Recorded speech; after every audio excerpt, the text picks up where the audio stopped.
إن الحمد لله نحمده ونستعينه ونستغفره ونعوذ بالله من شرور أنفسنا ومن سيئات أعمالنا من يهده الله فلا مضل له ومن يضلل فلا هادي له وأشهد أن لا إله إلا الله وحده لا شريك له وأشهد أن محمدا عبده ورسوله أما بعد فإن خير الحديث كتاب الله وخير الهدي هدي محمد صلى الله عليه وعلى آله وسلم وشر الأمور محدثاتها وكل محدثة بدعة وكل بدعة ضلالة وكل ضلالة في النار. قال الله تبارك وتعالى ولا تتبع سبيل المفسدين. میرے محترم دینی بھائیوں اور قابل احترام ماں اور بہنوں، منہج کی معلومات، منہج کے سلسلے میں صحیح علم کا ہونا یہ دین کے سمجھنے اور دین پر عمل کرنے کے لیے ضروری ہے، اور ایک انسان کے لیے کامیابی کے لیے ضروری ہے کہ وہ اسی راستے پر چلے جس پر ہمارے اسلاف چلے.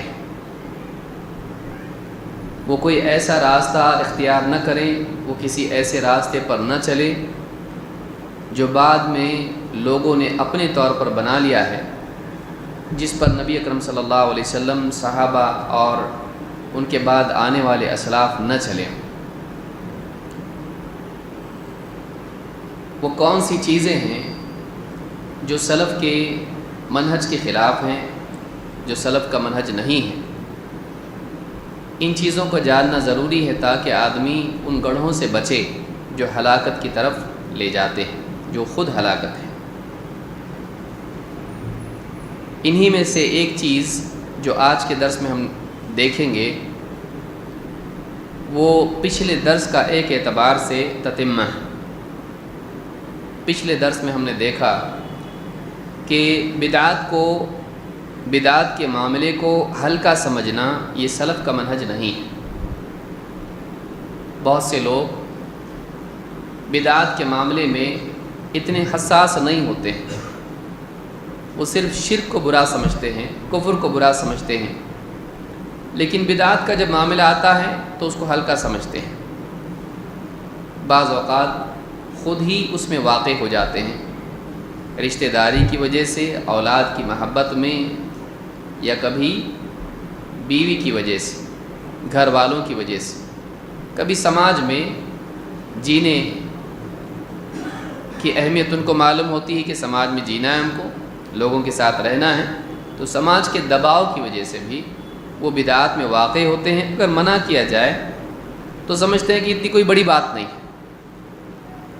تو سلف ایسا نہیں کرتے تھے، وہ بدعات کو برا مانتے تھے اور بدعات سے بچتے تھے اور بدعات کی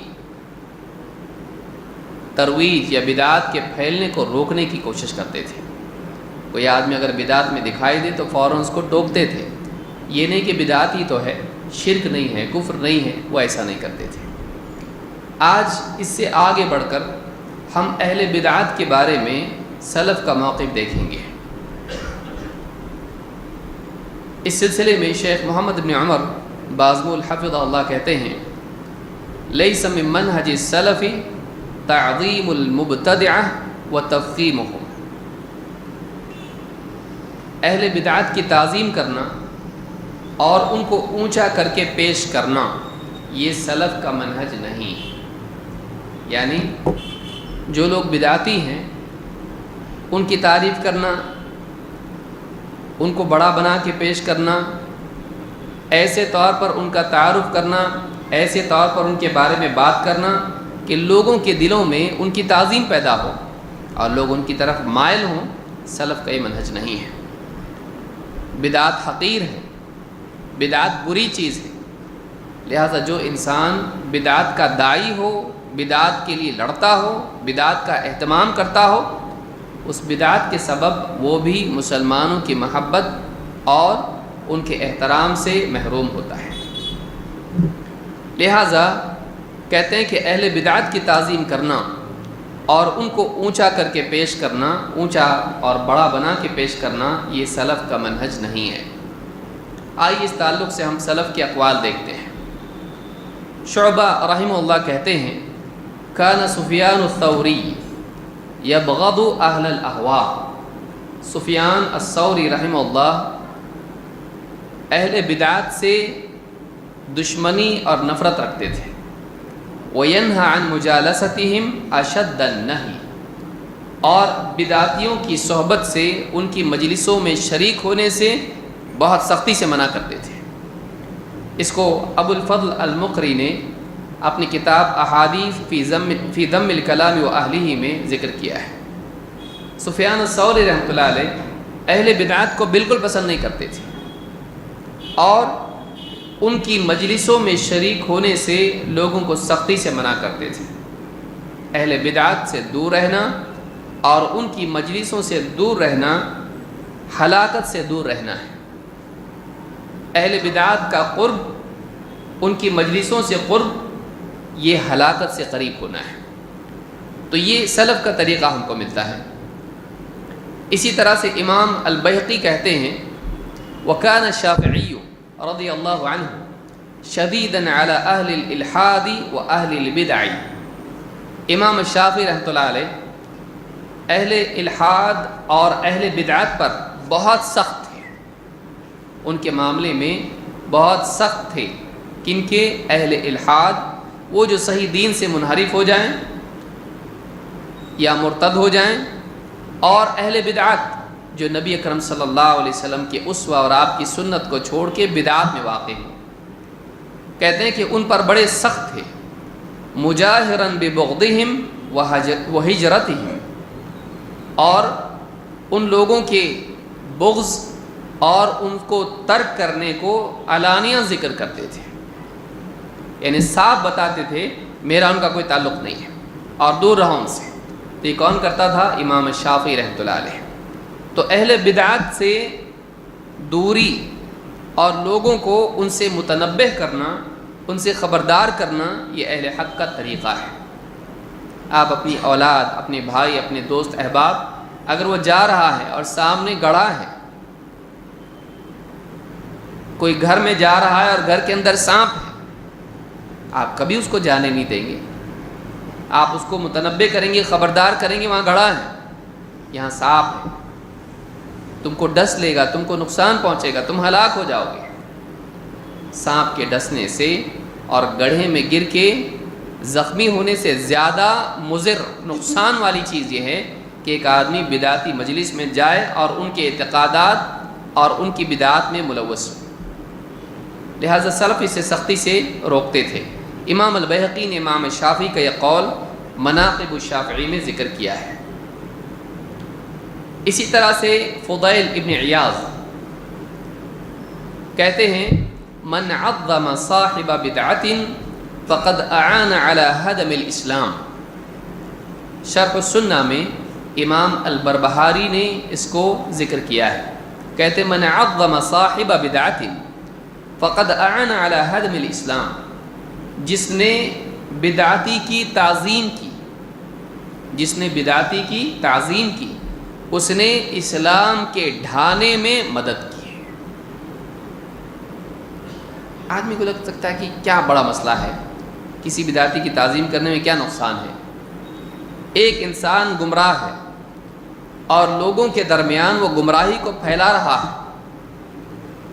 اور دوسرا انسان جانتا ہے کہ یہ گمراہ ہے، اس کا منہج غلط، اس کا عقیدہ غلط، یہ سنت کی بجائے بدعات کو عام کر رہا ہے، اور پھر یہ آدمی لوگوں کے درمیان اس کی تعریف کریں اور اس کا معاملہ بڑا بنا کے بتائے، اور لوگوں کے دلوں میں اس کے لیے احترام اور محبت اور تعظیم پیدا ہو کیونکہ فلاں صاحب اس کی تعریف کر رہے ہیں، تو کیا نتیجہ کیا ہوگا؟ نتیجہ یہی ہوگا کہ اس کی تعریف کرنے کی وجہ سے، اس کی تعظیم کی وجہ سے لوگ اس کی طرف بھی مائل ہو جائیں گے، اور لوگ اس سے اس کی بدعات سیکھیں گے، ہو سکتا ہے اس کے غلط عقائد اس سے سیکھ کے گمراہ ہو جائیں، ہلاک ہو جائیں۔ لہٰذا اہل حق کو چاہیے کہ وہ اہل باطل کا تذکرہ اس طور پر نہ کریں کہ عوام کے دلوں میں اہل باطل کی تعظیم پیدا ہو اور عوام ان کی باتوں کو سننے اور سیکھنے لگے اور گمراہ ہو جائے۔ اس کا نتیجہ کیا ہوگا؟ اسلام کو نقصان ہے۔ اس کے نتیجے میں کیا ہوگا؟ حق کی بجائے باطل عام ہوگا، حق کی بجائے باطل عام ہوگا۔ تو جو انسان بدعتی کی تعظیم کرتا ہے، امام فضیل ابن عیاض کہتے ہیں کہ فقد اعان علی ہدم الاسلام، اس نے اسلام کے ڈھانے میں مدد کی ہے۔ وہ اسلام کی دیوار پختہ نہیں کر رہا ہے، وہ کیا کر رہا ہے؟ اسلام کو نقصان پہنچانے والے کی مدد کر رہا ہے۔ اگر کوئی آدمی آپ کا گھر ہے مثلا، اس کو توڑنے کے لیے کچھ اوزار اس کے پاس کم ہیں، آپ اس کو لا کے دے سکتے ہیں کہ بھائی آپ کیا کرنا چاہتے ہیں؟ میں دیوار ڈھانا چاہتا ہوں، ایک کام کرو، یہ چیز لو، اس سے آسانی سے ڈھائی جائے گی، اس سے آسانی سے دیوار گرائی جا سکتی ہے، آپ کبھی کریں گے؟ نہیں۔ اسی طرح سے بدعتی کی تعریف کرنا، لوگوں میں اس کی تشہیر کرنا، لوگوں کو اس سے جوڑنا، یہ کیا ہے؟ اسلام کو نقصان پہنچانا ہے۔ کیوں؟ اس لیے کہ وہ بدعت، اسلام کیا ہے؟ اسلام ہے کیا؟ اسلام کسی فلسفے کا نام نہیں ہے، اسلام نبی اکرم صلی اللہ علیہ وسلم کی تعلیمات کا نام ہے، اور وہ سنت سے معلوم پڑتا ہے۔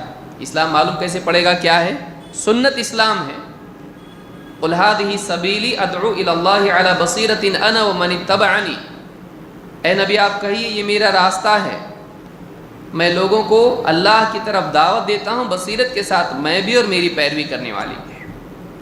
صراط مستقیم کی دعوت، اسلام کی دعوت، توحید کی دعوت، حق کی دعوت، سنت کی دعوت، یہ نبی اکرم صلی اللہ علیہ وسلم کر رہے ہیں۔ اور اس کے بالمقابل ایک بدعتی کیا کر رہا ہے؟ بدعات کی دعوت دے رہا ہے، اپنے فلسفے نبی صلی اللہ علیہ وسلم کی سنت سے ہٹا کے بدعات پر لوگوں کو لگا رہا ہے۔ اگر آپ اس کا تعاون کرتے ہیں اس کے مقصد میں، یا اس کی شخصیت کا مقام لوگوں کے دلوں میں بٹھاتے ہیں، تو آپ کس کو نقصان پہنچا رہے ہیں؟ آپ اسلام کو اور سنت کو نقصان پہنچا رہے ہیں۔ تو کہتے ہیں من عظم صاحب بدعۃ فقد اعان علی ہدم الاسلام۔ اور آگے آئیے، فضیل ابن عیاض ہی کا قول ہے، کہتے ہیں من احب صاحب بدعۃ احبط اللہ عملہ واخرج نور الاسلام من قلبہ۔ یہ بڑی سزا ہے۔ کہتے ہیں من احب صاحب بدعتی، جو کسی بدعتی سے محبت رکھتا ہے۔ یہاں یہ سمجھے بدعتی کون؟ پچھلے درس میں بھی میں نے کچھ وضاحت اس سلسلے میں کی تھی۔ بدعتی وہ نہیں جو اپنی جہالت کی وجہ سے، لا علمی کی وجہ سے کسی بدعت میں مبتلا ہے یا ایک آدھ بدعت کر رہا ہے۔ بدعتی کا اطلاق اس آدمی پر ہوتا ہے جو علم کے باوجود بدعت پر اڑا رہے اور اس بدعت کو عام کرتا ہو، اس بدعت کے معاملے میں وہ لوگوں کا امام ہو، پیشوا ہو، وہ لوگوں کا رہنما اور سردار ہو۔ ایسے آدمی کے بارے میں یہ بات ہے۔ جو لوگ عام ہیں، عام عوام ہیں، ان کو معلومات نہیں ہے، بیچارے نہ پڑھے لکھے ہیں، نہ ان کو کسی نے سکھایا، نہ کچھ انہوں نے دین کا علم حاصل کیا۔ اب جو لوگ کر رہے ہیں وہ کر رہے ہیں، تو ایسے لوگوں کو نصیحت کی جائے گی، ایسے لوگوں کا دل نرم کر کے ان کے ساتھ اخلاق سے پیش آ کے ان کو قریب کیا جائے گا، ان کو دور نہیں کریں گے۔ عوام کی بات الگ ہے، سردار کی بات الگ ہے، یہ دونوں چیزوں میں فرق کرنا ضروری ہے۔ جب بھی بدعتی کا لفظ آئے گا عموماً اس سے مراد بدعت کا داعی ہوتا ہے، کہ وہ ایک غلط چیز سماج میں عام کر رہا ہے، جس کے پاس بولنے کی صلاحیت ہے، جو سپیکر ہے، خطیب ہے، کسی مسجد کا امام ہے، یا کتابیں لکھتا ہے یا بیانات دیتا ہے، لوگوں کے اندر وہ بولنے والا ہے، وہ اپنی بدعت کی ترویج کرتا ہے، وہ بدعت کا داعی ہے، وہ امام ہے، وہ قائد ہے لوگوں کا۔ ایسے آدمی کی تعظیم کرنا، لوگوں کو اس کی طرف پھیرنا ہے، اور وہ لوگوں کو کنفیوز کر سکتا ہے۔ عوام کے پاس علم ہوتا ہے نہیں، قرآن کی آیت پیش کر دی، کچھ بھی مطلب بتا دیا، عوام یہ نہیں دیکھتی کہ مطلب اور اس سے نکالا ہوا مسئلہ آیت کے مطابق ہے کہ نہیں، وہ یہ دیکھتی ہے کہ قرآن کی آیت پڑھا اس نے، دلیل تو دیا نا اس نے۔ عام طور سے لوگ کیا کہتے ہیں، دلیل تو دیتے نا، وہ بھی دلیل دیتے، وہ بھی دلیل دیتے ہیں، لیکن اس دلیل کا ان کے مسئلے سے کتنا تعلق ہے؟ جو بات وہ اس آیت سے نکال رہا ہے وہ کتنی صحیح ہے، یہ بھی تو دیکھنا ضروری ہے۔ لیکن بہت سارے لوگ کیا ہیں،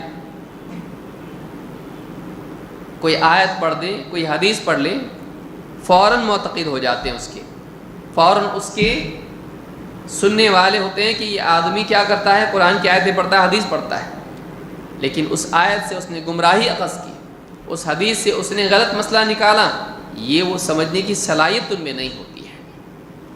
لہٰذا آدمی کو چاہیے کہ وہ اپنے فہم پر اعتماد نہ کرے، بلکہ اہل حق کی طرف رجوع کریں، جو برابر سانپ کو ٹوکری میں ڈالتے ہیں، وہ برابر جانتے ہیں، وہ برابر پکڑ سکتے ہیں۔ ہر آدمی سانپ پکڑ سکتا ہے نہیں، اس کے لیے خاص ایکسپرٹیز ہوتی ہے۔ بعض اوقات آدمی پکڑنے جاتا، سانپ اس کو ڈس لیتا ہے۔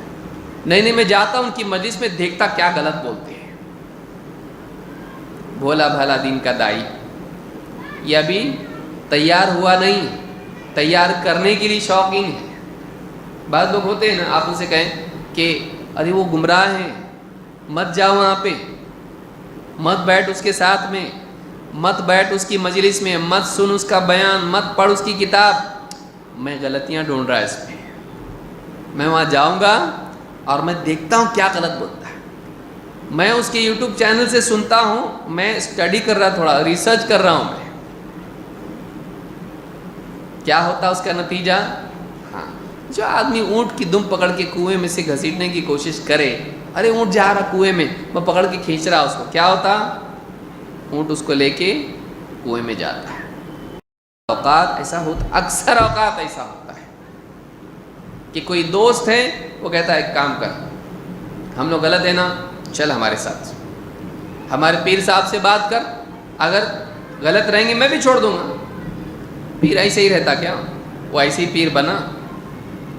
ہاں، وہ کئی نالے ندیوں کا پانی پیا ہے۔ اب ایسا آدمی اس کے پاس یہ جاتا ہے، بتائیے اس کا جواب کیا ہے؟ وہ کہتا ہے قرآن کی یہ آیت ہے، فلاں یہ حدیث ہے۔ اب اس کو سوال پوچھنے آتا لیکن جواب چیک کرنے نہیں آتا۔ اب وہ جواب سنتا ہے، اب پیر صاحب پوچھیں گے کیا بولنا ہے تمہارا اس بارے میں؟ یہ حدیث، یہ فلاں کتاب کی، دارمی کی حدیث ہے۔ اب اس کو یہ بھی معلوم نہیں کہ دارمی کون سی کتاب ہے، لیکن حدیث کی کتاب ہے، وہ دھڑلے سے بول رہا ہے اور 100 لوگ بیٹھے ہیں، 100 لوگ کیا بولے ایک آواز میں، ماشاء اللہ۔ اس ماشاء اللہ کا بھی اس کے دل پہ ایک اثر ہوتا ہے کہ اتنے لوگ سچ مان رہے ہیں، میں کیسے جھٹلاؤں۔ کبھی کبھی ہمت بھی کرتا ہے، بتائیے کون سی کتاب میں ہے؟ لاؤ رے ذرا، وہ اتنی بڑی کتاب لے کے آتا، رکھو اس کے ہاتھ میں، اس کی گود میں رکھو، رکھتے اس کی گود میں سے بچہ لا کے رکھے ہوئے۔ اب ہوتا دیکھو یہ حدیث جو میں نے بیان کی فلاں پیج پہ ہے، کھولو، کھولتا ہو ہے حدیث، وہ عربی میں پڑھ کے سناتا، یہ بھی دیکھتا ہاں برابر ہے، زیر زبر تو نہیں اس کے اندر لیکن پڑھ رہا الفاظ برابر ہے کہ نہیں؟ ہاں، جو حدیث میں نے بیان کی، یہ کتاب کا نام دیکھو، کھولو، پلٹاؤ، دارمی ہے کہ نہیں؟ ہاں۔ فلاں کتاب ہے کہ نہیں؟ ہاں کتاب ہے۔ تو ملی نا دلیل، اب کیا بولے گا؟ اب یہ آدمی دو چیز نہیں کر سکتا ہے۔ نمبر 1، پہلے تو ترجمہ معلوم نہیں کیا ہے، کہ واقعی جو پڑھا اس کا مطلب کیا ہے، جو یہ بتا رہا وہی ہے کہ نہیں۔ اب بولے گا کیسے، اس کا ترجمہ مجھ کو نہیں آتا۔ اگر بولے گا اس کا مطلب مجھ کو نہیں سمجھا، آپ بول رہے ہو کیسے چیک کروں، تو کہے گا تم کو جب آتا نہیں تو بحث کیوں کر رہے ہیں؟ جب تم کو ایک حدیث سمجھ میں نہیں آتی ہے تو تم بحث کیوں کر رہے ہیں؟ بحث وہ کرتا ہے جس کے پاس علم ہو۔ 2، وہ حدیث اگر ترجمہ اس کو معلوم بھی ہو تو صحیح ہے کہ ضعیف یہ نہیں معلوم۔ کیوں؟ اس لیے کہ اس کے پاس وہ علم نہیں ہے، نہ اسماء الرجال کا ہے، نہ مصطلح الحدیث کا ہے، اس کو نہیں آتا کہ صحیح حدیث ہے کہ ضعیف ہے۔ تو ایسا آدمی صحیح ہے کیا حدیث؟ بتا انہوں نے کہیں لکھا ہے ضعیف ہے؟ وہ بھی ہوشیار ہے، وہ کیا کرتا، ٹھیک ہے، اس میں انہوں نے جب کتاب لکھی محدث نے تو لکھا کیوں جب غلط ہے تو لکھا نا انہوں نے. ہاں امام دارمی اچھے کہ نہیں؟ بہت اچھے. فلاں عالم امام حاکم اچھے کہ نہیں؟ اچھے ایک دم. انہوں نے کیا لکھے ادھر لکھے ضعیف ہے؟ نہیں. تو پھر لکھے تو صحیح ہوگی. تمہارے پاس ہے کہ کوئی دلیل ضعیف ہونے کی؟ نہیں. لاؤ ایک کاغذ لکھو معافی نامہ، میں مانتا ہوں کہ انہوں نے بتایا اور ایسا ایسا ایسا ہے، دستخط کرو، وہ بھی انگلش میں. کیا ہوا؟ ہار کیا ہے؟ اب ادھورے علم کے ساتھ گیا. اب کیا ہو گیا؟ فلاں علامہ آیا تھا اور اس نے فلاں سے بات کی پیر صاحب سے، پیر صاحب نے جواب دیا، کچھ بھی نہیں بول پایا. کیا بولا معلوم؟ میں تحقیق کروں گا. یہ حال اس کا ہے. اب اس کو انہوں نے کام دیے ہیں تحقیق کا، اب جائے گا تحقیق کرے گا. وہ اس کے پاس علم نہیں تھا. چیک کروں گا بولا، اس میں معلوم کروں گا بولا، اس کو نہیں معلوم. سارے گاؤں میں ہوتا ہے کہ مان کے آیا، نہیں ہے تمہارے پاس. کیوں گیا؟ کیوں گیا؟ نہیں جانا چاہیے. اسی لیے کیا کہا کہ جو بدعتی کی مجلس میں جاتا ہے، کیا کہا انہوں نے؟ امام سفیان الثوری کے بارے میں کیا ہے؟ کان سفیان الثوری یبغض اہل الاہواء وینہی عن مجالستہم اشد النہی. اہل بدعات کو سخت ناپسند کرتے تھے، ان سے کوئی انسیت محبت کا معاملہ نہیں تھا. اور وینہی عن مجالستہم اشد النہی، اور ان کے ساتھ اٹھنے بیٹھنے کو سختی سے منع کرتے تھے. تو ایسے جو بھی لوگ ہیں جو بدعات کو عام کرتے ہیں، ایسے لوگوں سے دور رہنا چاہیے. یہاں پہ کیا فرماتے ہیں فضیل بن عیاض؟ من احب صاحب بدعت، جو کسی بدعتی سے محبت رکھتا ہے، احبط اللہ عملہ، اللہ تعالیٰ اس کے عمل کو برباد کر دیتا ہے. اور وَأَخْرَجَ نُورَ الْإِسْلَامِ مِنْ قَلْبِهِ، اس کے دل سے اسلام کا نور اللہ نکال دیتا ہے. کس چیز پر ہو رہا ہے یہ بدعتی سے محبت رکھتا ہے. بولے ان کا بیان بہت اچھا لگتا ہے میرے کو. ارے اس کا عقیدہ غلط ہے. نہیں، عقیدہ الگ چیز ہے، لیکن جب اخلاق پہ بولتا ہے نا ایک دم دل نرم ہو جاتا ہے. عقیدہ غلط ہے اس کا، ہاں، لیکن اخلاق پہ بہت زبردست بولتا ہے. سنتے سنتے سنتے کیا ہوتا ہے، اس کی محبت اس کے دل میں آ جاتی ہے. اب محبت ایک بار دل میں آ گئی، ممکن ہے اس کے اوپر کوئی رد کرے اور اس کے غلط عقیدے پر رد کرے، اس محبت کی وجہ سے اس غلط عقیدے کو بھی ڈیفینڈ کرے گا. یہ ہے کہ نہیں؟ ہو سکتا ہے ان کے پاس بھی دلیل ہو. ایسا بولتا آدمی، اگر کوئی آدمی کسی سے محبت ہو گئی، پہلے کیا ہوتا ہے، آدمی کو مسئلہ کوئی پیش آیا، کسی مسئلے میں ڈھونڈا اس کو علماء کا جلدی ملا نہیں، کیونکہ سرچ میں وہ بعد میں آ رہا. پہلے جو ٹاپ میں آیا، ہاں، پیڈ سرچ، تو اب اس میں اوپر آیا تو کلک کیا، جو دل میں تھا وہی جواب ملا. ایک دم دل فدا، اپنے دل کا جواب ملا. یہاں سے محبت کی، الفت کی باتیں شروع ہو جاتی ہیں. جو چاہ رہا تھا وہ جواب ملا. حلال کے حرام، حلال کے حرام کو کیا ہے جواب، کیا ہے جواب آیا ہے. یہ معاملہ میرے سامنے پیش آیا ہے، دیکھیں گے کیا ہے. بول دیا حلال، خلاص دل آ گیا اس کے اوپر، محبت ہو گئی اس سے. پھر دھیرے دھیرے دوسرے ٹاپک پہ بھی ڈھونڈتا ان کا جواب کیا ہے. 2-3 بار ہوتے ہوتے ہوتے پھر ان کا فین بن جاتا ہے. یہ ان کا فین بن گیا ایک بار. اب اس کے بعد کوئی اس کے خلاف بولے، اس کے بارے میں کچھ بولو مت، ان کے بارے میں نہیں سن سکتا میں، کیونکہ ان کے ذریعے مجھ کو ہدایت ملی ہے. ان کے ذریعے مجھ کو ہدایت ملی، اب میں ان کے بارے میں نہیں سن سکتا. ہاں، جس کو تو ہدایت سمجھ رہا ہو، ہدایت ہے کیا؟ ہدایت کس کو بولتے ہیں؟ جو اللہ اور اس کے رسول کی بات اور تعلیمات کے مطابق، اس کا یہ عقیدہ غلط ہے، اس کا منہج غلط ہے، یہ بات غلط کیا اس نے، یہ بات غلط، 10 باتیں صحیح کیا ہے، اس نے 90 باتیں غلط کیا ہے. بعض اوقات اس سے محبت ہونے کی وجہ سے کیا بولتا ہے، وہ کوئی معمولی آدمی نہیں ہے، وہ بھی ریسرچ اسکالر ہے، کچھ تو ان کے پاس بھی ہوگا. تم بات کرے کیا ان سے؟ ایسے ایسے چیزیں لاتا ہے. اگر واقعی وہ غلط ہے تو تم ڈائریکٹ ان کو بولو نا, ڈائریکٹ ان کو بولو, ضروری ہے بھئی. کوئی آدمی اگر گمراہ ہے اس کو ڈائریکٹ بولنا ہے کوئی شرط نہیں ہے. اس کی گمراہی اگر عام ہے تو اس کا رد کر دینا یہ کافی ہے. براہ راست اس سے بات کرنا فرض نہیں ہے. کون بولا ہے دلیل؟ کیا کوئی دلیل ہے اس کی کہ اس سے بات کرو؟ نہیں, اس کا رد کر دینا کافی ہے. یہ نہیں کہ ہم اس سے جب تک بات نہ کریں اس کا رد نہیں کر سکتے, نہیں. یہ تو اپنے اطراف کے لوگوں میں جو متعلقین ہیں ان کے لیے بولا جا سکتا ہے. اہل حق کے بارے میں بولا جا سکتا ہے کہ پہلے دیکھو, کیونکہ وہ اہل حق میں سے اس کے پاس دلیل ہو سکتی ہے. جو اہل باطل ہیں ان کے بارے میں قاعدہ نہیں ہے کہ اس سے بات ہی ہونا چاہیے تمہاری. ہاں یہ اچھا ہے کہ نصیحت کریں, لیکن لازم شرط یہ نہیں ہے. تردید کے لیے شرط یہ نہیں ہے. تو کہا کہ احبط اللہ عملہ, اللہ اس کا عمل برباد کر دیتا ہے. اور وَأَخْرَجَ نُورَ الْإِسْلَامِ مِنْ قَلْبِهِ, اس کے دل سے اسلام کا نور اللہ نکال دیتا ہے. اس کا دل بگڑ جاتا ہے, صحیح اور غلط کی تمیز ختم ہو جاتی ہے, اور آدمی کیا کرتا ہے, اس کی صحیح کچھ باتوں کی وجہ سے اس کی غلط باتوں کی بھی تائید کرنا شروع کر دیتا ہے, اور اس کا دل پھر اس کے اندر سے وہ سادگی, وہ نورانیت, وہ حقانیت نکل جاتی ہے. پھر نہ صرف وہ بلکہ اوروں کے بھی پیچھے پڑ جاتا ہے. وہ جس کو فالو کر رہا ہے یہ بھی اس کو فالو کرنے لگتا ہے. اس طرح سے دروازہ گمراہی کا کھل جاتا ہے. اہل باطل سے دور رہنا چاہیے, اہل باطل سے دور رہنا چاہیے. فضیل ابن عیاض کہتے ہیں الارواح جنود مجندہ, روحیں لشکر کی طرح ہیں. فما تعارف منها ائتلف وما تناکر منها اختلف.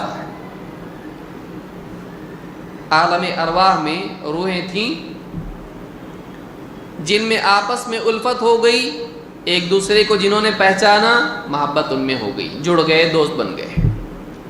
اور جن میں آپس میں اختلاف اور تناکر ہوا, ایک دوسرے کو نہیں پہچانتے, پسند نہیں کرتے ہیں, دنیا میں ان میں اختلاف ہوتا ہے. کہتے ہیں ولا يمكن ان يكون صاحب سنة يمالي صاحب بدعة الا من النفاق. کہتے ہیں کہ یہ ہو ہی نہیں سکتا ہے. کہتے ہیں کہ ایک سنت والا ایک بدعت والے سے محبت رکھے, تعلقات رکھے, اس سے الفت رکھے, یہ ہو ہی نہیں سکتا ہے الا یہ کہ اس کے دل میں نفاق, اس کے دل میں کیا ہو, نفاق. نفاق کس کو کہتے ہیں؟ ظاہر میں حق اور باطن میں باطل. ظاہر میں ایمان, یہ بہت بڑا نفاق ہے, ظاہر میں ایمان اور باطن میں کفر. اور اس کا چھوٹا مرتبہ کیا ہے؟ ظاہر میں حق اور باطن میں باطل. تو ایسا معاملہ بدعتی کے ساتھ الفت رکھنے کی وجہ سے ہوتا ہے. انگلش میں بھی ایک کہاوت ہے birds of same feather flock together. ایک جیسے پرندے آپس میں جمع ہوتے ہیں. کبوتر کبوتر, کوے کوے, ہاں جمع ہوتے ہیں. آپ دیکھا کوا اور کبوتر بازو میں بیٹھ کے بات کر رہے ہیں آپس میں, وہ کائیں کائیں کر رہا ہے, گٹر گٹر کر رہا ہے, نہیں ہوتا ہے ایسا. جب ساتھ میں جڑتے ہیں ایک جیسے ہوتے ہیں, ایک طبعی بات ہے. تو ایک صاحب سنت ایک صاحب بدعت کے ساتھ اس کی الفت اور تعلقات اور بالکل قربت ہو, نہیں ہوتا ایسا. اس کے اثرات اس میں ہیں تبھی ایسا ہوتا ہے. تو اس کے دل میں اگر سنت کی محبت ہے تو بدعت کی نفرت ہوگی. اہل حق کی محبت ہے تو اہل باطل کے لیے دل میں نفرت ہوگی. اگر نہیں ہے تو یہ ابھی سیدھے صاف اسلام پہ نہیں آیا, اس کے دل میں اور ظاہر میں اختلاف ہے, اس کے ظاہر میں اور باطن میں اختلاف ہے. الابانہ میں ابن بطہ نے اس روایت کو نقل کیا ہے. دیکھیں کتنی سخت باتیں علماء کہہ رہی ہے, یہ بڑے بڑے علماء ہیں, اتنی سخت باتیں اہل بدعات کے بارے میں کہہ رہے ہیں. اہل بدعات سے تحذیر کرنا چاہیے, یعنی لوگوں کو خبردار کرنا چاہیے. امام احمد کے بیٹے عبداللہ ابن امام احمد کہتے ہیں قلت لابی, میں نے اپنے والد سے کہا, قلت لابی کیا کہتے ہیں, ما تقول فی اصحاب الحدیث یأتون الشیخ لعلہ یکون مرجئا او شیعیا او فیہ شیء من خلاف السنہ. کہتے ہیں کہ والد صاحب آپ کا کیا کہنا ہے کہ بعض اصحاب الحدیث، اہل حدیث، حدیث والے، چاہے حدیث سیکھنے والے ہوں یا حدیث پہ چلنے والے ہوں، یأتون الشیخ، ایک شیخ کے پاس آتے ہیں، ایک شیخ کے پاس آتے ہیں، لعلہ یکون مرجئا او شیعیا، ممکن ہے وہ مرجئہ میں ہو، مرجی ہو. کون؟ وہ جو یہ مانتے ہیں کہ گناہ ایمان کو نقصان نہیں دیتے ہیں، سب کا ایمان برابر ہے، انبیاء کا، فرشتوں کا، اور بدترین فاسق سے فاسق مسلمان کا ایمان سب کا برابر ہے، اور گناہ سے ایمان کو نقصان نہیں ہوتا ہے، اور آدمی کے لیے اعتقاد یا اقرار ہی کافی ہے، عمل ایمان میں نہیں ہے، عمل ضروری نہیں ہے، ایمان میں عمل نہیں آتا ہے. ایسا آدمی مرجی ہے، یہ گمراہ فرقہ ہے. کہتے ہیں لعلہ یکون مرجئا، ہو سکتا ہے وہ مرجی ہو، او شیعیا، یا شیعہ ہو، شیعی ہو، شیعہ سبھی جانتے ہیں. کہتے ہیں او فیہ شیء من خلاف السنہ، یا اس میں سنت کی مخالفت کچھ پائی جاتی ہو، وہ سنت سے ہٹ کے چلتا ہے. ایسے آدمی کے پاس کچھ لوگ حدیث کے لیے، علم حاصل کرنے کے لیے آ رہے ہیں.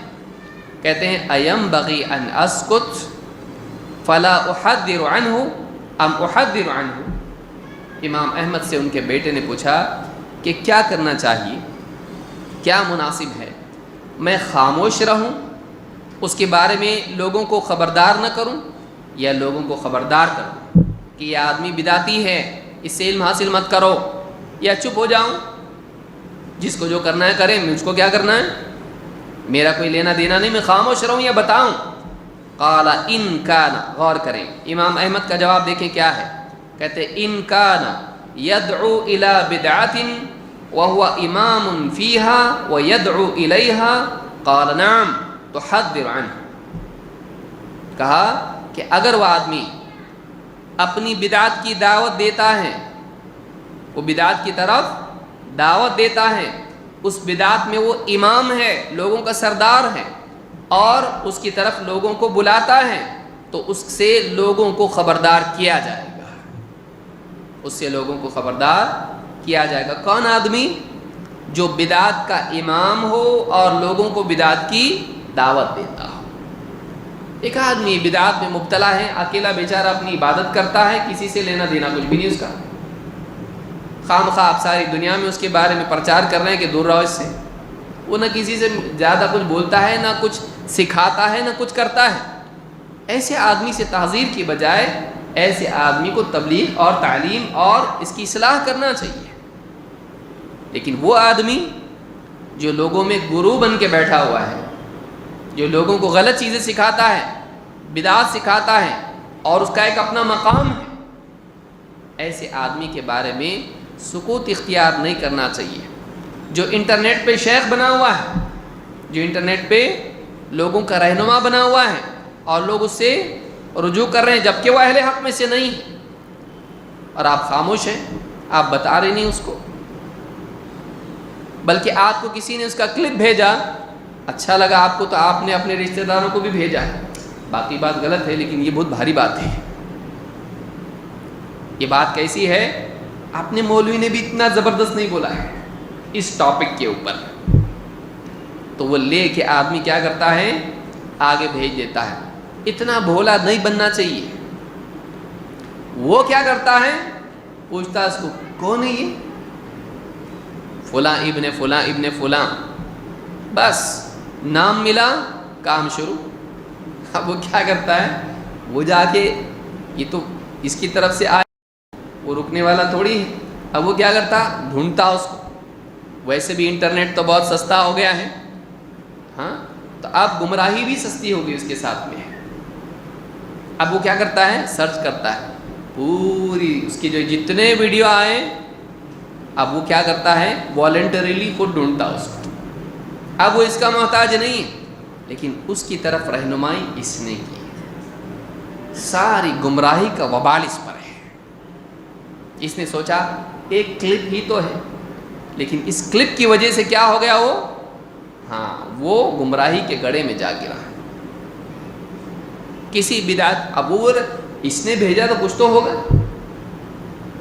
اب جب اسی کی طرف سے وہ آیا ہے تو ظاہر بات ہے یہ بھی تحقیق کرنے والا ہے، اس نے بھیجا تو کچھ تو ہوگا، اب اس کو لے کے وہ کیا ہو گیا؟ گمراہ ہو گیا۔ تو ایک آدمی کو چاہیے کہ وہ سکوت اختیار نہ کرے بلکہ لوگوں کو خبردار کرے یہ آدمی گمراہ ہے، یہ آدمی گمراہ ہے۔ تو مسائل امام احمد میں ان کے بیٹے عبداللہ ابن امام احمد نے یہ روایت ذکر کی ہے اور یہ سلف کا منہج ہے۔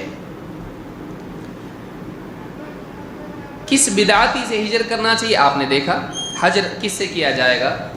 شیخ عبید الجابری حفظہ اللہ کہتے ہیں، ابھی ہیں یہ عالم مدینہ میں، کہتے ہیں والاصل حجر المبتدع ھذا هو الاصل، دین میں اصول یہ ہے، بنیادی قاعدہ یہ ہے کہ بدعتی کو چھوڑ دیا جائے گا، اس سے تعلق علم کا خاص طور سے نہیں رکھا جائے گا۔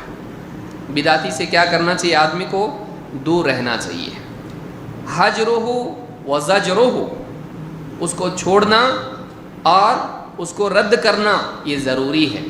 ان کان مظہرا بدعتہ داعیا الیہا، دو باتیں یہاں پہ انہوں نے بیان کی، پچھلے اس میں ایک اور بات تھی۔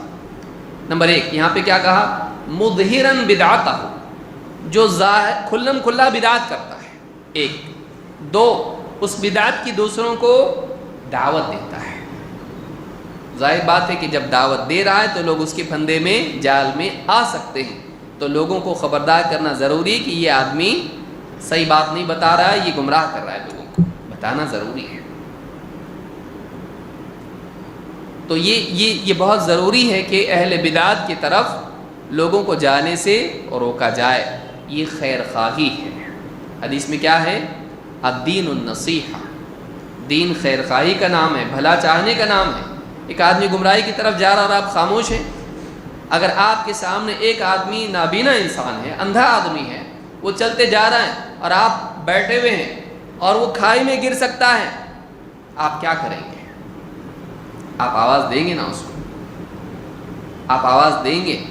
ایک آدمی ہے، اس کا بچہ ہے، وہ آدمی بزی ہے، دوسری طرف دھیان اس کا ہے، خریداری کر رہا ہے، پیچھے سے کوئی چور آ کے اس کے بچے کو چاکلیٹ دے کے اس کو لے جانے کی کوشش کر رہا ہے، آپ کیا کریں گے؟ میرا بچہ تھوڑی ہے، آپ بولیں گے؟ نہیں۔ آپ کی غیرت، انسانیت آپ کی بتائے گی صاحب آپ کا بچہ دیکھو لے کے جانا، بولیں گے نا آپ؟ آپ کو اس کا درد ہے جو اجنبی، یہ مسلمان ہے، آپ کو اس کا درد اور اس کی فکر ہے، اس کا بچہ لے جا رہا، آپ یہاں دیکھیے اس کا دین لے جا رہا، وہ کیا لے جا رہا ہے؟ اس کا دین لے جا رہا ہے، اس کے دین کو اس سے چھین رہا ہے، اس سے حق کو چھین رہا ہے، اور آپ نہیں بتائیں گے؟ آپ کے مسلمان ہونے کی غیرت کہاں گئی؟ بولنا ضروری ہے۔ لیکن بعض لوگوں کو لگتا ہے اس سے اختلاف ہوتا نا، اور آپ کو گالیاں دیا تو، آپ کی دکان پہ مت جاؤ لوگوں کو بولا تو آپ کیا کریں گے؟ آپ اس کے دشمن بنیں گے۔ انسان دشمن کب بنتا ہے؟ جب پرسنل پرابلم آتا ہے، پھر اب اختلاف کے سارے قاعدے بھول جاتا ہے۔ جب تک دین کا معاملہ ہو اختلاف نہیں کرنا چاہیے، اس کے خلاف نہیں بولنا چاہیے، اور یہ کیا ہے امت کو جوڑنا چاہیے، اچھی بات ہے۔ زمین تیری ہڑپا تو کیا کرے گا؟ ہاں، اب تیرا بزنس اگر خراب کر دیا تو اب کیا بولے گا؟ آدمی صحیح نہیں ہو۔ اب جب ذاتی معاملہ پیش آتا ہے تو اتفاق اور اتحاد اور محبت کے سارے اصول آدمی کیا کرتا ہے؟ بھول جاتا ہے۔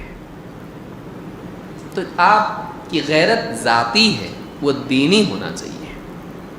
آپ کا اختلاف محض ذاتی بنیادوں پر نہیں ہونا چاہیے بلکہ دینی بنیادوں پر ہونا چاہیے، بھلے آپ کا وہ قریبی ہو۔ بعض محدثین نے اپنے باپ کے بارے میں، بھائی کے بارے میں بتایا، اگر وہ لسٹ ہوتی تو اور لمبا ہو جاتا۔ انہوں نے بتایا میرا باپ نہیں، اس لائق نہیں کہ اس سے روایت لی جائے، میرا باپ اس لائق نہیں ہے کہ اس سے روایت لی جائے۔ ایسے بھی محدث گزرے ہیں، اپنے باپ سے لوگوں کو متنبع کر دیا۔ یہاں یہ نہیں سوچا ارے باپ ہے وہ کھلایا پلایا پالا پوسا بڑا کیا، یہ احسان کا بدلہ چکایا۔ ہاں، باپ سے زیادہ دین کا احسان ہے ہمارے اوپر۔ باپ نے کھلایا، دنیا میں مرنے سے بچایا، ہمارے نبی نے جہنم سے بچایا ہم کو، باپ نبی کو نقصان پہنچا رہا، نبی کے دین کو نقصان پہنچا رہا، بتائیں گے ہم کہ یہ صحیح نہیں ہے۔ یہ غیرت دینی ہونا چاہیے۔ ذاتی غیرت تو ہوتی انسان کو، دینی نہیں ہوتی۔ دین کے معاملے بعض اوقات غیرت بالائے طاق رکھ دیتا ہے۔ سلف اپنی ذات سے بڑھ کر دین کی غیرت رکھتے تھے۔ تو یہاں کہتے ہیں کہ حجرہ و زجرہ ان کان مظہرا بدعتہ داعیا الیہا، اگر وہ بدعت کو ظاہر کرتا ہے اور دعوت دیتا ہے بدعت کی تو اس سے لوگوں کو خبردار کرنا ضروری ہے، لوگوں کو خبردار کرنا ضروری ہے۔ اتحاف العقول بشرح ثلاثۃ الاصول میں انہوں نے یہ بات کہی ہے، شیخ عبید نے یہ بات کہی ہے۔ ایک برائی اور گمراہی بلکہ بدعت اس دور کی ایک ایسی بھی پیدا ہوئی ہے، بعض لوگ بتاتے ہیں اس کو کیا، اس میں اگر ایک برائی ہے تو اس میں بھلائی بھی تو ہے، تو کیا کرو، اگر تم کو اس کے اوپر تنقید کرنا ہی تو پہلے اس کی بھلائیاں بتاؤ، خالی برائی بتا رہے تو بھلائی بھی تو ہے اس کے اندر، فلانا شخص، فلانا پیر، فلانا عالم، فلانا خطیب، فلانی جماعت، فلانا گروہ، اگر اس کے اندر کوئی عیب ہے اور وہ گمراہی میں مبتلا ہیں، بھلائی بھی تو ہے نا، تو تم اگر ان کی برائی بتا رہے اور تنقید کر رہے ہو تو ان کی بھلائیاں بھی بتاؤ۔ اگر اس طرح سے انسان اصول اپناتا ہے کہ کسی پر تنقید کرنے سے پہلے اس کی بھلائیاں ذکر کرنا ضروری ہے تو یہ بدعت ہے، اس کو بدعت الموازنہ کہتے ہیں۔ کیا ہے؟ بدعت الموازنہ، یعنی اگر ان کی برائی بتانا ہے بھلائی بھی بتاؤ، ان کے اوپر تنقید کرنا ہے ان کی تعریف بھی کرو، ضروری نہیں ہے، بلکہ بعض مقامات پر، یہ اکثر مقامات پر یہ مضر ہو جاتا ہے کہ کسی پر رد کرنا ہے، لمبی تعریف اس کی کیے، اس سے دل جڑ جائے گا، لیکن رد کیوں کر رہے تھا اچھا آدمی تو رد کا جو ہے اس کا وزن، اس کا مقصد ختم ہو جاتا ہے اگر آپ اس کی تعریف ہمیشہ بیان کرنے لگیں، بلکہ بعض اوقات تعریف جو ہے تنقید پر غالب آ جاتی ہے۔ جب کسی برائی سے، کسی شخص کی گمراہی سے لوگوں کو بچانا ہے تو وہاں ضروری نہیں ہے کہ اس کی تعریف بیان کی جائے، بلکہ نہ بیان کرنا زیادہ ضروری ہے، اس کی تعریف نہیں کرنا زیادہ ضروری۔ مثلا آپ کا بچہ کسی لڑکے کے ساتھ گھوم رہا پھر رہا اور وہ بیڑی تمباکو والا ہے، آپ کو ڈر ہے کہ آپ کا بچہ اس کے ساتھ رہ کے بھٹک جائے گا، آپ کیا بول رہے ہیں؟ وہ بچہ پڑھائی برابر پابندی سے کرتا، ماں باپ کی بات مانتا، بہت انٹیلیجنٹ ہے اور اچھے مارکس لاتا، دیکھو چھٹیوں میں یہاں وہاں اخبار ڈال کے ماں باپ کی خدمت کرتا، ماں باپ کا ہاتھ بٹاتا، بیٹا اس کے ساتھ مت رہو اس لیے کہ وہ بیڑی پیتا ہے۔ کیا نتیجہ کیا نکلا اس کا؟ الٹا اس کے دل میں اور ہمدردی پیدا ہوئی، میں تو کبھی سوچا ہی نہیں اس کے بارے میں ہے، تو اب کیا ہوا، بجائے اب وہ کیا سوچے، ایک برائی ہوئی تو کیا ہوا، اس میں اتنی ساری بھلائیاں تو ہیں، تو اس کے ساتھ رہے گا، یہ بھی بیڑی تمباکو والا بن گیا ہے، صحیح بات ہے کہ نہیں؟ تو یہ اصول ہی غلط ہے اور یہ بدعت ہے، اس کو کیا کہتے ہیں؟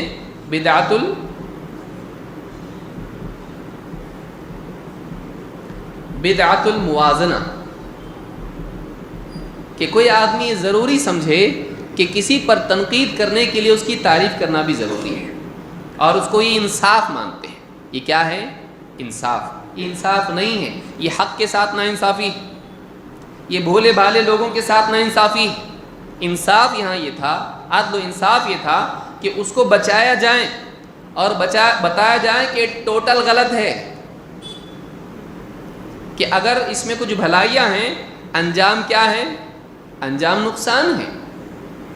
آپ کہیں گے کہ یہاں دیکھو، یہاں ہاں ایک راستہ ہے، مثال کے طور پر، موٹی مثال اس لیے دے رہا ہوں کہ بات سمجھ میں آئے، یہ راستہ ہے، یہ راستہ کنسٹرکشن اس کا بہت اچھا ہے، گاڑی آسانی سے جاتی، یہاں کھڑکڑ راستہ ہے، یہ راستہ بہت اچھا ہے، اور یہاں راستے میں دو چار اچھے ہوٹل بھی ہیں، اور یہ جو راستہ ہے یہاں ٹریفک جام بھی نہیں ہوتا ہے، خالی اتنا ہے یہاں پر جو بھی جاتا چور اچک کے یہاں سے لوٹ لیتے ہیں،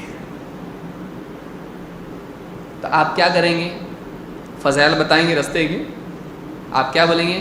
اے بابا دیکھ مت رستہ اچھا آسان ہے، یہ ہے رستہ، پورا پیسہ تیرا لے کے کپڑے بھی لے لیں گے، مت جا ادھر سے. سمجھ میں آ رہی بات؟ آپ اس رستے کے فضائل بتائیں گے. کوئی آگے پوچھا وہ رستہ کیسا ہے؟ یہ اچھا ہے، یہ اچھا ہے، یہ اچھا. بتائیں گے آپ کیا بولتے ہیں؟ آپ مت جا، بالکل مت، کیونکہ میں گزر چکا ہوں وہاں سے، یا فلاں کا انجام وہاں سے مار ڈالے اس کو لوگوں نے. مت جا وہاں سے بالکل. اور بول رستہ بہت اچھا ہے، میں سنا وہاں سے. بولے نہیں مت جا وہاں سے. یہی کریں گے کہ نہیں آپ؟ یا فضائل بتانا شروع کریں گے اس کی، کہ اس کی برائی بتانا ہے تو اس کی بھلائی بھی بتاؤ. بے وقوفی ہے یہ. دنیا میں آدمی اپنے ذاتی معاملات میں ایسا نہیں کرتا، تو حق کے معاملے میں کیوں کرے؟ کیوں؟ اس لیے کہ اس کی تعریف سے انجام برا ہونے والا ہے، رزلٹ غلط آئے گا. تو اس لیے یہ ایک اس دور کی بدعت علماء نے ذکر کی، شیخ الالبانی وغیرہ نے یہ بات کہی، یہ بدعت الموازنہ ہے. بدعت الموازنہ کیا ہے؟ ایک آدمی ضروری سمجھے کہ اگر تنقید کرنا ہے تو تعریف بھی کرو، اگر تعریف نہیں کرے تنقید بھی مت کرو، کرنا ہے تو دونوں کرو. اس چیز کا لزوم، اس کو لازم سمجھنا، یہ بدعت الموازنہ ہے. یا اس کا اہتمام ہمیشہ کرنا، یہ بدعت الموازنہ ہے. یہ صحیح نہیں ہے. تو اس کی مثال آپ دیکھیے کہ نبی اکرم صلی اللہ علیہ وسلم نے تنقید کی تعریف نہیں کی. اللہ کے رسول صلی اللہ علیہ وسلم کی ایک حدیث ہے، عائشہ فرماتی ہیں ان رجلا استأذن علی النبی صلی اللہ علیہ وسلم، ایک آدمی نے اللہ کے نبی صلی اللہ علیہ وسلم کے ہاں گھر میں آنے کی اجازت چاہی. فلما رآہ قال بئس اخو العشیرہ وبئس ابن العشیرہ. آپ نے کہا یہ اپنے خاندان کا یا اپنے گھر کا کتنا برا انسان ہے، کیسے خراب آدمی ہے یہ، برا آدمی ہے یہ. تعریف کی ہے اس کی؟ نہیں. آپ نے کیا کہا؟ یہ اپنے گھر کا برا آدمی ہے. فلما جلس تطلق النبی صلی اللہ علیہ وسلم فی وجہہ وانبسط الیہ. جب وہ آیا تو اللہ کے نبی صلی اللہ علیہ وسلم اچھے اخلاق سے اور خوش مزاجی سے اس سے بیٹھ کے آپ نے بات چیت کی. فلما انطلق الرجل، جب وہ آدمی چلا گیا، قالت له عائشہ، حضرت عائشہ نے کہا یا رسول اللہ حین رأیت الرجل قلت له کذا وکذا، جب آپ نے اس آدمی کو دیکھا تو آپ نے کہا یہ اپنے خاندان کا برا آدمی ہے. ثم تطلقت فی وجہہ وانبسطت الیہ، لیکن پھر آپ نے اس کے ساتھ خوش اخلاقی اور خوش مزاجی سے بات بھی کی، یعنی برا آدمی اور آپ نے ایسا بھی کیا. فقال رسول اللہ صلی اللہ علیہ وسلم یا عائشہ متى عہدتنی فحاشا، کہا کہ اے عائشہ تم نے کب دیکھا کہ میں فحاشی کرتا ہوں، فحش بات کرتا ہوں. ان شر الناس عند اللہ منزلۃ یوم القیامہ من ترکہ الناس اتقاء شرہ. آپ نے کہا لوگوں میں سب سے برے لوگ قیامت کے دن اللہ کے ہاں وہ لوگ ہوں گے کہ جن کے شر کی وجہ سے لوگ انہیں چھوڑ دیں، یعنی ان کی بد اخلاقی کی وجہ سے لوگ ان کے قریب بھی نہیں. مت جاؤ بھائی، وہ آدمی ہمیشہ کاٹنے کو دوڑتا ہے. تو آپ نے کہا کہ میں ایسا نہیں ہوں، میرے پاس برا آدمی بھی آئے گا تو میں بدسلوکی اس سے نہیں کروں گا. وہ خود چل کے آیا ہے، یہ نہیں کہ آپ اس کے پاس گئے، بلکہ کیا ہوا، وہ آپ کے پاس آیا، اپنے گھر پہ آیا، مہمان کا اکرام کرو. آپ نے اس سے اچھے سے بات کی ٹھیک ٹھاک، لیکن آپ نے حضرت عائشہ کو خبردار کی یہ کون ہے، یہ اچھا آدمی نہیں ہے. تو اس حدیث میں آپ دیکھیں گے، یہ بخاری مسلم کی حدیث ہے، آپ صلی اللہ علیہ وسلم نے اس آدمی کی برائی بیان کی، تعریف کی نہیں. آپ نے خبردار کیا، اس کے لیے تعریف نہیں کی جائے گی. خبردار کرتے وقت تعریف نہیں کریں گے، یہ قاعدہ ہے. یہ تو برے آدمی کے بارے میں ہوا. اچھے لوگوں کے بارے میں بھی دیکھیے.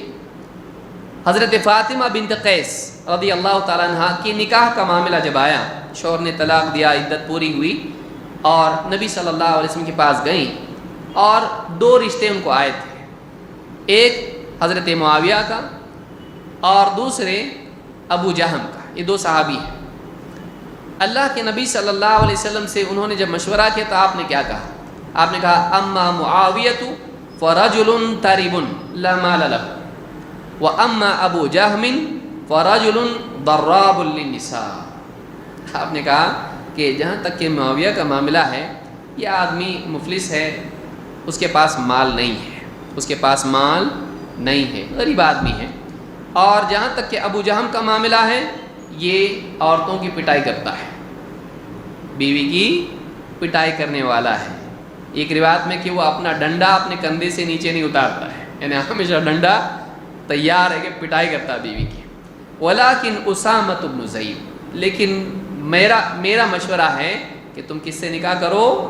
اسامہ ابن زید سے۔ یہ دو صحابی اچھے لوگ ہیں، کیا ان میں کوئی بھلائی نہیں تھی؟ یعنی خالی برائیاں تھیں؟ وہ اچھے لوگ ہیں، وہ نبی اکرم صلی اللہ علیہ وسلم کے صحابہ ہیں، ان میں خوبیاں ہیں۔ لیکن نکاح کے معاملے میں جب ایک عورت نے آپ سے مشورہ کیا تو اس کے حساب سے جو چیز ہے، آپ نے کیا کہا؟ دیکھو تم کو تمہارے حقوق کی ادائیگی کے لیے یہ آدمی مالدار نہیں ہے، تمہارے حساب سے وہ نہیں ہے، کیونکہ بعض عورتیں ان کے خرچے بڑے بھی ہوتے ہیں۔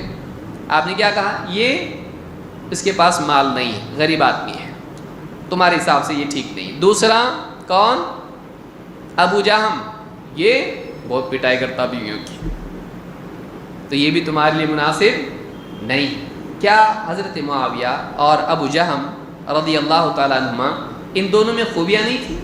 یہ نماز پڑھتے تھے اور روزے رکھتے تھے، اور کتنی ساری نیکیاں، نبی صلی اللہ علیہ وسلم مجلس میں آتے تھے، آپ کے ساتھ جنگوں میں جاتے تھے، کتنی ساری خوبیاں ہیں۔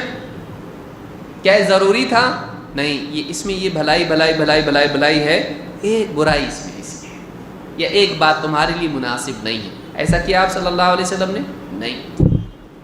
تو یہ ضروری نہیں کہ کسی کے بارے میں لوگوں کو خبردار کرنا ہو یا کسی شخص کو خبردار کرنا ہو تو آپ اس کی ساری خوبیاں بیان کرنا ضروری سمجھیں، ایسا نہیں۔ یہ تو اچھے لوگ ہیں، ان کے بارے میں آپ نے برے لوگوں کا کہاں آپ دیکھ رہے ہیں؟ جو بالکل باطل میں ہو اس آدمی کے بارے میں تو اور زیادہ معاملہ سخت ہو جاتا ہے کہ لوگوں کو خبردار کیا جائے۔ صحیح مسلم کی روایت ہے جس میں آپ نے ان دونوں صحابی کے بارے میں یہ بات کہی، یہ اچھے لوگ تھے، لیکن نکاح کے لیے آپ کو بتانا ضروری تھا۔ مشورہ کریں گے تو بتائیں گے کہ ان کے اندر یہ بات ہے۔ آگے بڑھتے ہیں۔ شیخ بن باز رحمہ اللہ سے اس بارے میں پوچھا گیا کہ کیا کسی کے اوپر رد کرتے وقت اس کی خوبیاں بیان کرنا بھی ضروری ہے؟ شیخ بن باز نے کہا المعروف فی کلام اہل العلم نقد المساوی للتحذیر و بیان الاخطاء۔ کہا کہ اہل علم کے ہاں یہ بات معروف ہے کہ کسی پر تنقید جب کی جائے، اس سے خبردار لوگوں کو کیا جائے تو اس کی برائیوں پر تنقید کی جائے اور اس کی خطاؤں کو بیان کیا جائے۔ التی اخطأوا فیہا للتحذیر منہا، ایسے جو بھی لوگ ہیں انہوں نے جو خطا کی ہے، غلطیاں کی ہیں، ان سے ان کو لوگوں کو کیا کیا جائے؟ خبردار کیا جائے۔ اما الطیب معروف مقبول الطیب، کہا کہ جہاں تک کہ ان کے اندر کوئی معروف ہے، بھلائی ہے، تو اچھی بات ہے، لیکن المقصود التحذیر من اخطائہم، لیکن مقصود یہاں پر کیا ہے؟ کسی کے بارے میں رد اس پر کرنا ہے تو یہاں مقصود یہ نہیں کہ اس کو اس کی طرف بھیجا جائے، بلکہ اس کو کیا کیا جائے؟ روکا جائے۔ تو کہتے کہ لیکن المقصود التحذیر من اخطائہم، مقصود یہاں پر یہ ہے کہ ان کی غلطیوں سے خبردار کیا جائے۔ الجہمیہ، المعتزلہ، الرافضہ وما اشبہ ذلک، چاہے جہمیہ ہوں، رافضہ ہوں، معتزلہ ہوں یا اس طرح کے دوسرے گمراہ فرقے ہوں، فَإِذَا دَعَتِ الْحَاجَةُ إِلَى بَيَانِ مَا عِنْدَهُمْ مِنْ حَقٍ يُبَيَّنْ، اگر ضرورت ہو کہ ان کے پاس کوئی حق بات ہے اور بتایا جائے تو ایسے وقت میں بتایا بھی جا سکتا ہے کہ دیکھو اس مسئلے میں وہ صحیح ہے۔ جسے نبی صلی اللہ علیہ وسلم کے پاس ابو ہریرہ رضی اللہ تعالیٰ آئے اور ان کو آیت الکرسی کی فضیلت کون بتایا تھا؟ کون بتایا؟ شیطان۔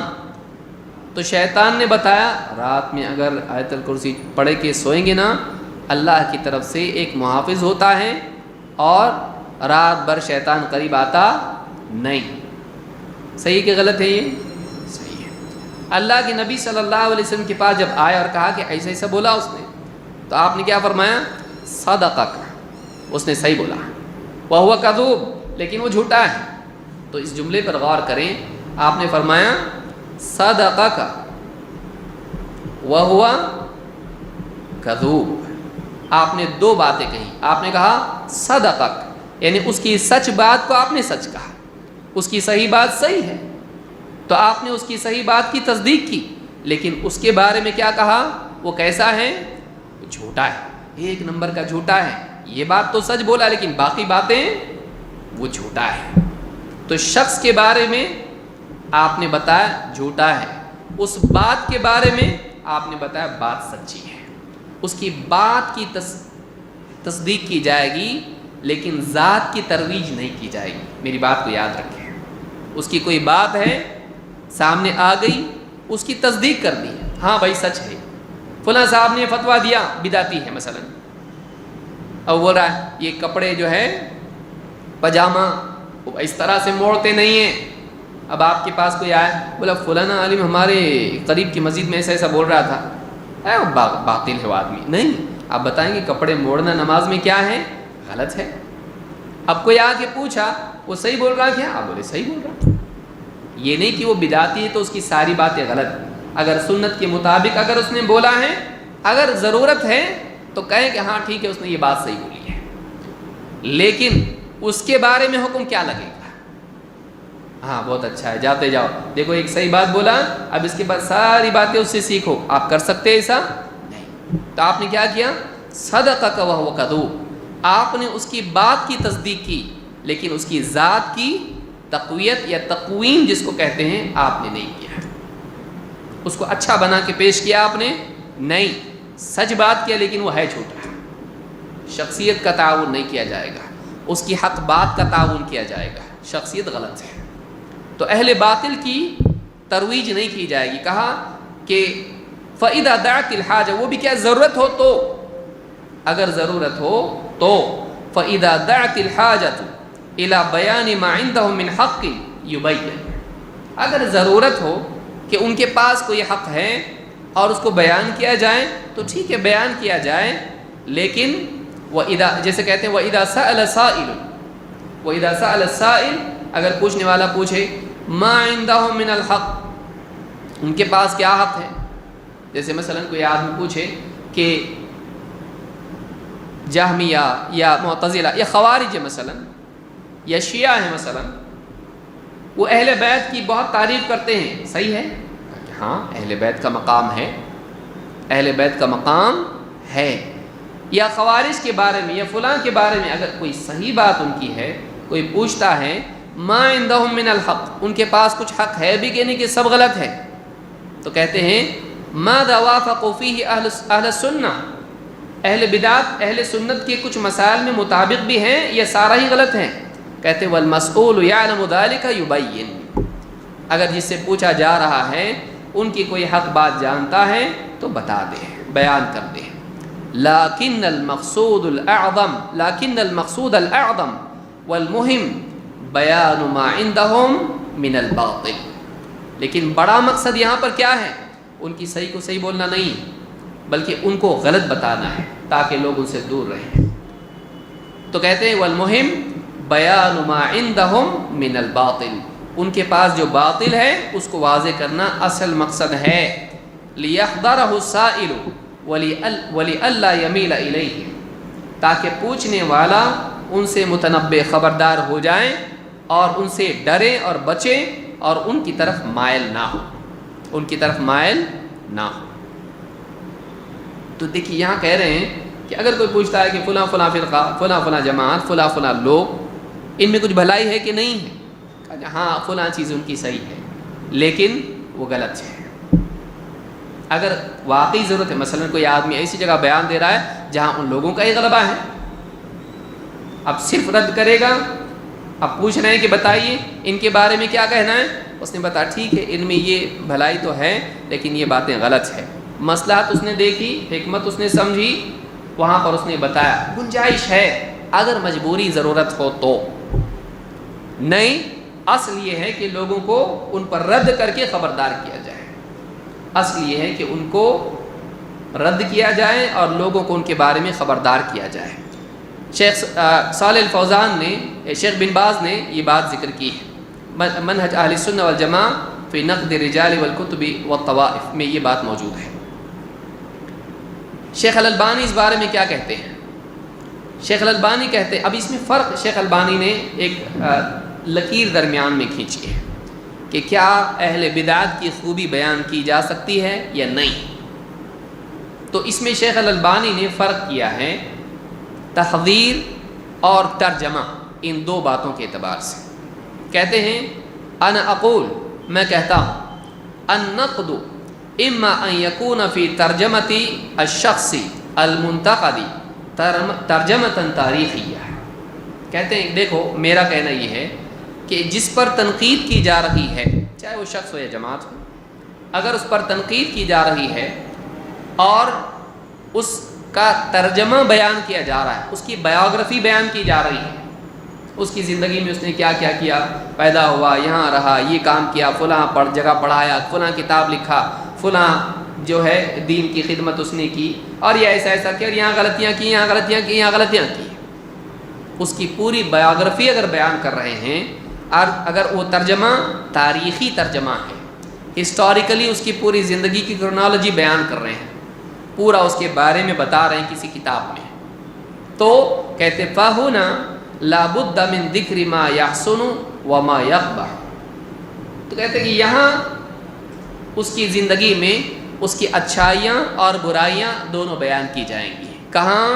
جب اس کی پوری تاریخ بیان کی جا رہی ہے، اس کا حال بیان کیا جا رہا ہے، یہاں اس کا ترجمہ بیان کی جا رہا ہے، اس کو ترجمہ کہتے ہیں۔ بما يتعلق بالمترجم من خیرہ ومن شرہ، اس کی خیر، اس کا شر دونوں بیان کیا جائے گا جب اس کی کسی کتاب میں اس کا ترجمہ بیان کیا جائے، اس کے پورے احوال بیان کی جائے۔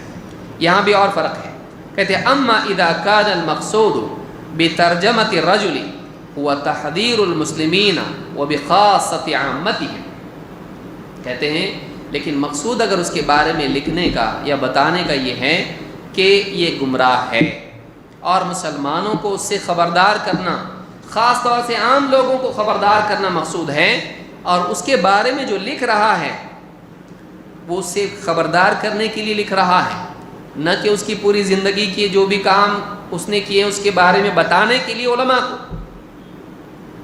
ایک آدمی اس نے بہت سارے کام کیا ہے، کوئی کتاب لکھتا ہے اسماء و رجال کی، یا اس طرح سے کوئی کتاب ہے، تاریخی کتاب لکھتا ہے، اس میں اس کے سارے احوال بیان کرتا ہے، اس نے فلاں کام کیا، اچھا کیا، یہ اچھا کیا، کتاب ہو اس میں یہ بہت خوبیاں ہیں، لیکن یہ آدمی گمراہ تھا اور ایسا ایسا تھا، عقیدہ اس کا باطل تھا، رافضی تھا یا خارجی تھا، اس کے بارے میں بیان کر دیا، اچھا بھی اور برا بھی۔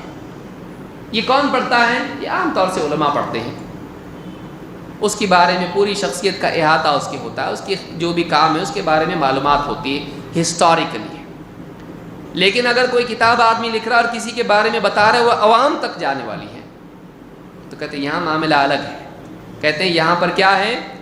الذین لا علم عندہم، ایسی عوام جس کے پاس کوئی علم نہیں ہے، باحوال الرجال ومناقب الرجال ومطالب الرجال، کہ لوگوں کے حالات، رجال کے حالات، ان کی خوبیاں، ان کی فضیلت اور ان کی برائیاں عوام نہیں جانتی ہیں۔ بل قد یکون له سمعۃ حسنۃ وجیدہ مقبولۃ عند العامہ، بلکہ یہ بھی ممکن ہے کہ وہ گمراہ آدمی، برا آدمی، غلط آدمی، عوام کے اندر اس کی شہرت ہو اور مقبولیت، لوگ اس کو اچھا سمجھتے ہوں، ولكن هو ينطوي على عقیدۃ سیئۃ او على خلق سیئ، یہ لیکن حال یہ ہو کہ اس کی شہرت کے باوجود وہ آدمی اپنا باطل عقیدہ یا باطل اخلاق چھپائے ہوئے ہو، اس کی گمراہی عام نہ ہو لوگوں میں، لیکن وہ آدمی غلط ہے، اس نے بہت ساری خدمات کی، لوگوں میں مشہور ہو گیا، لوگوں کا دل نرم ہو گیا، لیکن وہ پھیلا رہا ہے کیا ہے؟ بہت سارے مدرسے قائم کیے، یتیم خانے قائم کیے اس نے، لیکن ان مدرسوں میں اور یتیم خانوں میں بچوں کو کھلا پلا تو رہے ہیں، لیکن باطل عقائد سکھا رہا ہے، یہ لوگوں کے سامنے نہیں ہے۔ لوگوں کو کھلانا پلانا اور کپڑے پہنانا اور رہائش کا انتظام کرنا، یہ بھلائی لوگوں کو دکھائی دے رہی ہے، لیکن اس کا باطل عقیدہ اور لوگوں کو گمراہ کرنا چھپا ہوا ہے۔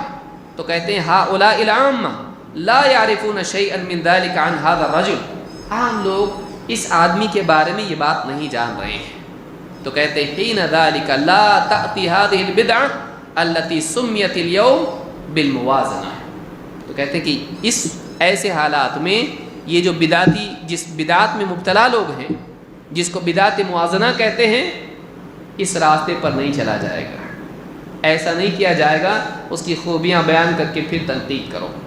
کہتے ہیں ذالک لأن المقصود حین ذاک النصیحہ ولیس هو الترجمہ الوافیہ الکاملہ، کہتے ہیں کہ اب مقصود یہ ہے کہ لوگوں کو خبردار کیا جائے کہ لوگ اس سے بچیں، کیونکہ انجام غلط ہے۔ مقصود یہ نہیں ہے کہ اس کی پوری زندگی کے حالات بیان کیے جائیں، اس سے ڈرانا مقصود ہے، اس کی شخصیت کا تعارف مقصود نہیں ہے، لوگوں کو بچانا اور ان کی خیر خواہی مقصود ہے، تو صرف تنقید کی جائے گی، تعریف نہیں۔ یہ فرق یاد رکھنا ضروری ہے، یہ فرق یاد رکھنا ضروری ہے۔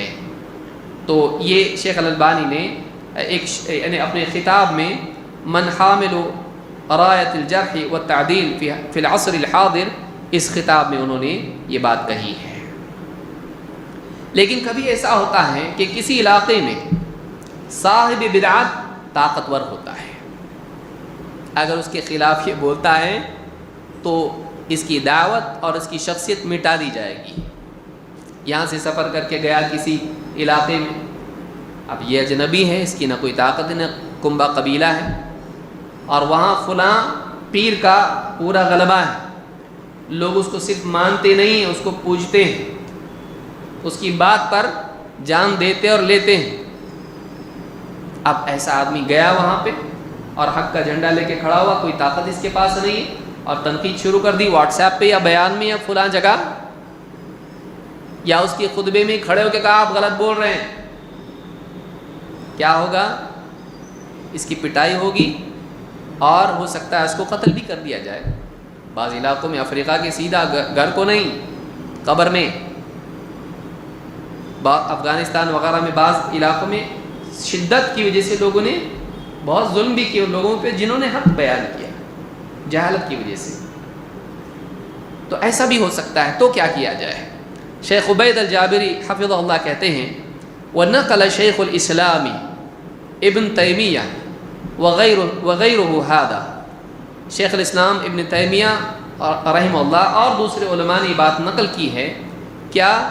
اعنی حجر المبتدع اذا كان داعیا الى بدعته مقررا لها، بدعتی کو چھوڑ دینا چاہیے اگر وہ داعی ہو اور بدعت پر اڑا رہتا ہو، تو ایسے سمجھانے کے باوجود مانتا نہیں اور اسی بدعت پر باقی رہتا ہے، بلکہ لوگوں کو بھی بلاتا ہے، اس کے بارے میں لوگوں کو خبردار کرنا چاہیے۔ عام علماء نے لکھا ہے، لیکن کہتے ہیں الا اذا ترتب على حجره مفسدۃ اکبر من المصلحۃ بحجرہ فانہ لا یحجر، کہتے ہیں لیکن اگر اس کا حجر، اس کے خلاف لوگوں کو بتاتے ہیں، اس کو چھوڑتے ہیں، اس سے تعلقات توڑتے ہیں، دوری اختیار کرتے ہیں، لوگوں کو دوری کی دعوت دیتے ہیں، اگر اس سے فائدے کی بجائے مفسدہ، فساد اور بگاڑ زیادہ ہوتا ہے، تو آدمی کو چاہیے کہ اس سے حجر نہ کرے، لوگوں کو اس سے خبردار کرنے کی بجائے آدمی کو کیا کرنا چاہیے؟ خاموش رہنا چاہیے۔ ممکن ہے اپنے حلقے میں، لیکن علی الاعلان اس سے حجر کی دعوت یا اس کا اعلان نہیں کرنا چاہیے۔ کیوں؟ اگر اس سے فساد زیادہ ہوتا ہے، فائدہ کم ہوتا ہے۔ تو یہ بھی بات علماء نے کہی، اتحاف العقول میں شیخ عبید نے بات کہی ہے۔ اور اسی کے آگے کہتے ہیں لو دخلت بلدۃ من البلدان، مثلا اگر تو کسی علاقے میں داخل ہو، شیخها قدری او جبری او صوفی، جس میں کوئی شیخ ہے جو تقدیر کا انکار کرتا ہے، یا مجبرہ میں سے ہے، جبری ہے، یا پھر صوفی ہے، فاغلظت له القول، تو سخت بات اس کے خلاف کرے، ووقعت فیہ، اس پر تنقید کرے، وشنعت علیہ، اور اس کے گھٹیا ہونے کو واضح کرے، اس کے گمراہ ہونے کو لوگوں کے سامنے بتائے، فہل تتمکن من الدعوہ، فہل تتمکن من الدعوہ، کہتے ہیں تو دعوت دے سکے گا اس علاقے میں؟ کیا تیرے لیے ممکن رہے گا کہ تو اس علاقے میں حق بات کی دعوت چلا سکے؟ ابداً نہیں ہو سکتا ایسا۔ وَإِن سَلِمَتْ حَيَاتُكَ لَن تَتَمَكَّن مِّنَ الدَّعْوَةِ، اگر تیری زندگی محفوظ رہی تو بھی بہت بڑی بات ہے، لیکن تو دعوت تو نہیں دے سکے گا، دعوت اس علاقے میں نہیں دے سکے گا۔ اذن فلیفقہ طلاب العلم والدعاة هذا الجانب، کہتے اس لیے تو طالب علم اور داعیوں کو چاہیے کہ تحذیر اور حجر کے اس پہلو کو بھی سمجھیں۔ ہر جگہ شور شرابہ ضروری نہیں، بلکہ بعض علاقوں میں باطل کا غلبہ ہوتا ہے، لہٰذا اس کے خلاف فتویٰ فائدے کی بجائے نقصان پیدا کرتا ہے۔ لوگ اس کو تو نہیں چھوڑیں گے، تیرے خلاف ہو جائیں گے اور تیری صحیح باتیں بھی نہیں مانیں گے۔ تو ایسے وقت میں اپنی حقانیت کو لوگوں میں رائج کرنا زیادہ مفید ہے، بجائے اس کے کہ اس کے خلاف محاذ کھول کے آدمی کھڑا ہو۔ ہاں جو واقعی مطمئن ہو جائیں اس کی دعوت سے، ان کو بتایا جا سکتا ہے، نہیں کہ علی الاطلاق علی الاعلان اس کے باطل ہونے گمراہ ہونے کو آدمی لوگوں کے سامنے بیان کرے۔ یہ فرق یاد رکھنا ضروری ہے۔ تو خلاصہ کلام یہ کہ اہل بدعت کی تعظیم کرنا دین کو ڈھانے کی طرح ہے، سنت کو ڈھانے کی طرح ہے، لہذا اہل بدعت کی تعظیم، ان کی تعریف، ان کا چرچا، ان کی شہرت، لوگوں کے درمیان ان کی یعنی تائید اور لوگوں میں ان کے بارے میں ایسے طور پر بیان کرنا کہ لوگوں کے دلوں میں ان کی عظمت آئے، لوگ ان کی طرف مائل ہوں، یہ جائز نہیں ہے۔ ہاں آدمی کو چاہیے کہ اگر ممکن ہو اور اس کے پاس قوت ہو، رد کرے ان پر۔ رد کرنے میں ان کے محاسن کا ذکر کرنا یہ بھی ضروری نہیں ہے۔ جو ضروری سمجھتا ہے وہ بدعت میں مبتلا ہے، جس کو بدعت موازنہ کہتے ہیں۔ اگر کوئی ترجمہ کسی کا لکھ رہا ہے، اس کے بارے میں بیان کر رہا ہے، یا کوئی مصلحت ہو، مجبوری ہو، تو اس کی تنقید کے ساتھ میں اس کی خوبی بیان کر دے، اس کی گنجائش نکلتی، جیسا کہ شیخ بن باز نے کہا ہے۔